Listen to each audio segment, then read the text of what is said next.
Jangan sekali-sekali meninggalkan sejarah. Soekarno, 17 Agustus 1966.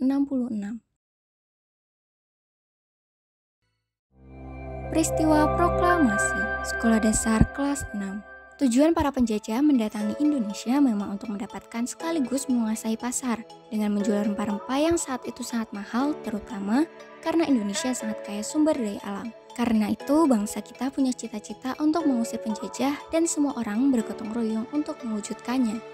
Sampai akhirnya pada 17 Agustus 1945, pukul 10 pagi di rumah IR Soekarno, di Jalan Pegang Sang Timur nomor 56, teks proklamasi dibacakan oleh Soekarno dan Muhammad Hatta yang nantinya menjadi presiden dan wakil presiden pertama Indonesia. Kemudian kemerdekaan bangsa Indonesia dinyatakan.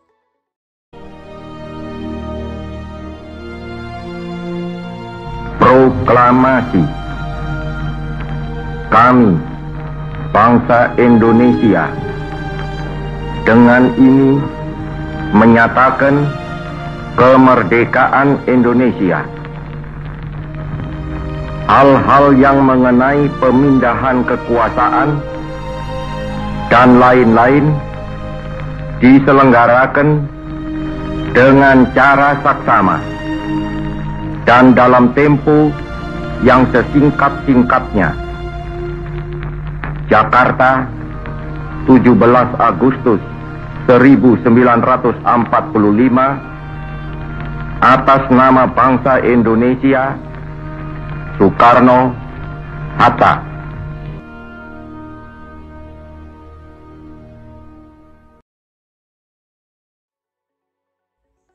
Nah, apakah kalian tahu bagaimana penyusunan teks proklamasi? Yuk kita simak. Jepang yang saat itu sedang menjajah Indonesia diserang oleh sekutu dengan pengeboman yang terjadi di Hiroshima pada tanggal 6 Agustus 1945 dan dilanjutkan pengeboman pada tanggal 9 Agustus 1945 di Nagasaki.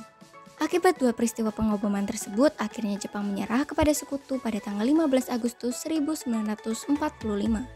Kelompok pemuda diantaranya adalah Sukarni, Wikana, Aidit, dan Cairo Saleh yang bergabung dalam anggota pemuda Menteng 31, menculik Soekarno dan Hatta ke Rengas Dengklok, Kerawang, 16 Agustus 1945 pukul 3 WIB.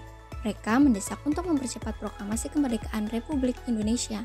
Perumusan teks proklamasi diadakan di rumah Laksamana Tadasi Meida di Jalan Imam Bonjol nomor 1. Dalam perumusan tersebut hadir IR Soekarno, DRS Muhammad Hatta, dan MR Ahmad Subarjo sebagai penyusun konsep teks proklamasi, dan Sayo Timlik sebagai pengetik teks proklamasi.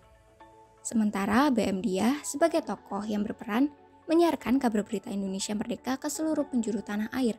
Selesailah pelajaran kita kali ini.